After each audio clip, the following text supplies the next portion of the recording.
And like one night I was sleeping, and then I tried to wake up. I couldn't walk. I was like, what the fuck is happening? And I told my rib was out. And then I went to chiropractic massage and nothing was solving my problem. And then I decided to come back to Switzerland, and we did the MRI, and my doctor saw a fracture in this bone. He told me, Igor, don't fight. You have a fracture, you can aggravate it, and then you have to stop like for months. And I say, man, I'll fight, I don't care. Did the UFC know about this? No, they don't know. Wow. Because I called the doctor, UFC doctor, and they told me, Igor, what's happening with you? And then I was afraid about to tell them, and then they cut me off the fight card. And for me, it was a dream to fight here in England, because I know the history, the box thing, and then I just sent the email back. I made the answer like, oh no, I have nothing, sorry, it was a mistake. I went to Switzerland, I did the MRI, and they saw a fracture right on this bone. And my doctor said, don't fight, and then we got another doctor. He allowed me to fight, and I won, man. Does that make the win even more special for you? That you for me, you know, I'll tell you one more thing. When I told UFC, hey, please change my ticket, because I need to go to Switzerland just to get used to the time and this, but I was kind of lying. And they say, Igor, sorry, can't change your ticket. And then I bought the ticket by myself. I spent like $2,000 to get the ticket and to come back, because I had to fight here, because England's a great country, and I had to make this for my history, for my 3 kids, and they didn't know, man. I'm a warrior. I told my manager, Igor, don't fight. I said, man, I'm a gladiator. He said, Igor, but now the gladiators, you guys got doctors, and say, man, now for me it's like before. My spirit is like from the old guys. When we spoke earlier on in the week, you said that you felt like Rocky and Rocky 4 yeah. into enemy territory. Yeah. What did you make of the crowd tonight? You know what? When I saw them like booing me, I was like so happy. Like, oh man, I'm Sylvester Stallone right now, and I feel like Rocky Balboa. And my Adrian, she's in the other side, so I could not call her like Adrian. But I felt good, man. Good. Did any of his leg attacks hurt? Ah, man, I just got like, I think 40 days suspension. Both got my knees, but I'll never give up, man. I'll be there. I could feel like my knees like twisting, but I'll never tap there, man. Never. What was going through your mind during that flurry in the 3rd round? The 3rd round, in the end, when we start punching each other, yeah. I was like, please stop, motherfucker. Oh, I have to keep punching you here. I was waiting for him to stop, and then he didn't stop me. I kept punching. I'm proud to do it. So I say, we'll see who will be the last one to punch. You had a few triangle attempts that you couldn't pull off. Does that just show what a tough opponent Danny Mitchell was? Yeah, Danny Mitchell is a tough opponent. I always have a lot of respect for my fighters, for my opponents. He's a tough dude. The triangle was pretty tight, but the thing for me, I closed the triangle better for the other side. So he got not lucky, but it was good because I closed for this side and that side. My knee, I trained jiu-jitsu like 19 years now. So I can twist my knee very well because my knee is already fucked up. You're both very skilled submission artists. Yeah. Was the plan to take him down to the ground and yeah. prove who's best? Yeah, you know, I saw that he was in Thailand training his striking. I think it's hard to find somebody to fight jiu-jitsu with me on the ground, but Danny Mitchell was a brave dude, you know, he could keep the fight on the ground. I could pass his guard mount a few times, but he's a tough dude. I wish all the best luck for him in the future, but not now. This is your 2nd win in the UFC now, back to back. So, how does that feel? You know, you had your debut, you got that out of the way. Now you've just fought in the O2 Arena in England. How does that feel? You know what? I have like 6 losses in my life.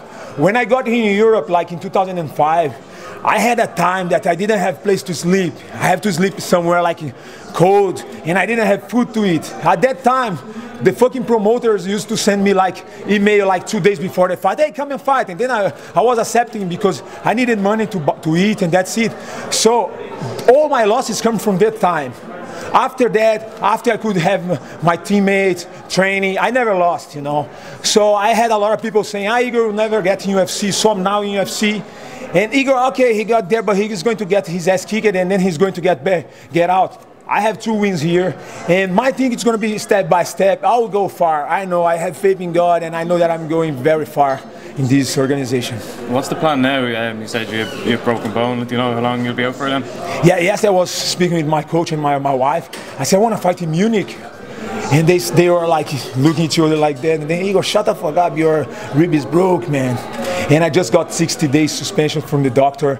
And now I have to take care of my rib, hug my kids in my house. And then let's see what God provides me in the future.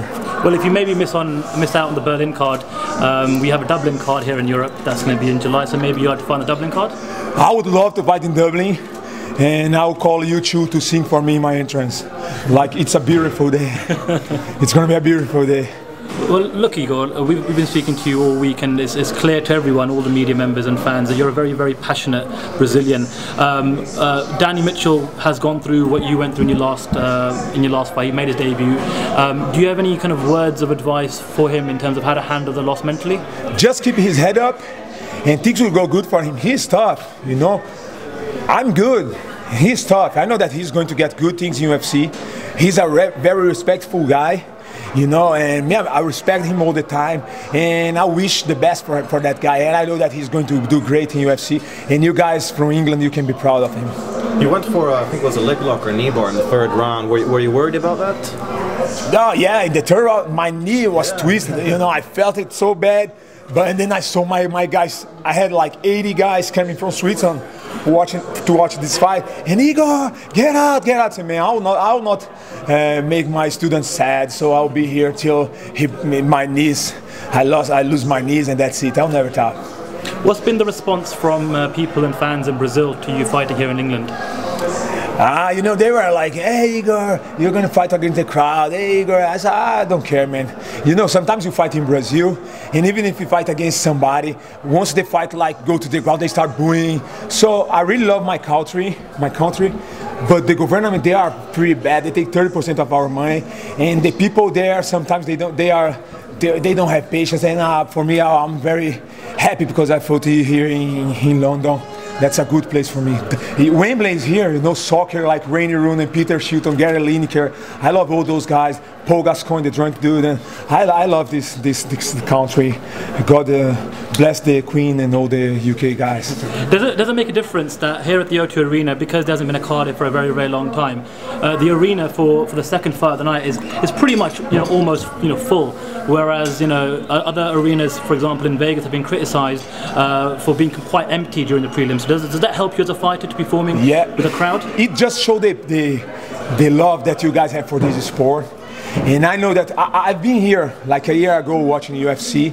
At that time I was not in UFC, so I remember in the first fight I started crying like, please, I want to be there. And today I'm here, man. So what can I say? Just thanks to God. Like, a year ago I was crying like, oh man, my dream is to fight here. That's why I came all the way Brazil to Europe. That's why I passed through all the hard times just to be here fighting. And I fought in Brazil, now in England. So my history is being made. I'm making good, you know, with my history, you know, and I know that I'll go very far. Well, now the fight's over, are you looking forward to eating some fish and chips? I'll eat fish and chips. I'll try to take a tea like 5 o'clock, and you know, I want to spend some time here in London, and I'll come back soon. I hope I can fight here soon again. Yeah. Cheers, mate. Thank you, Igor. Thank you very much. So happy. I love you all, guys. Congratulations. Keep supporting.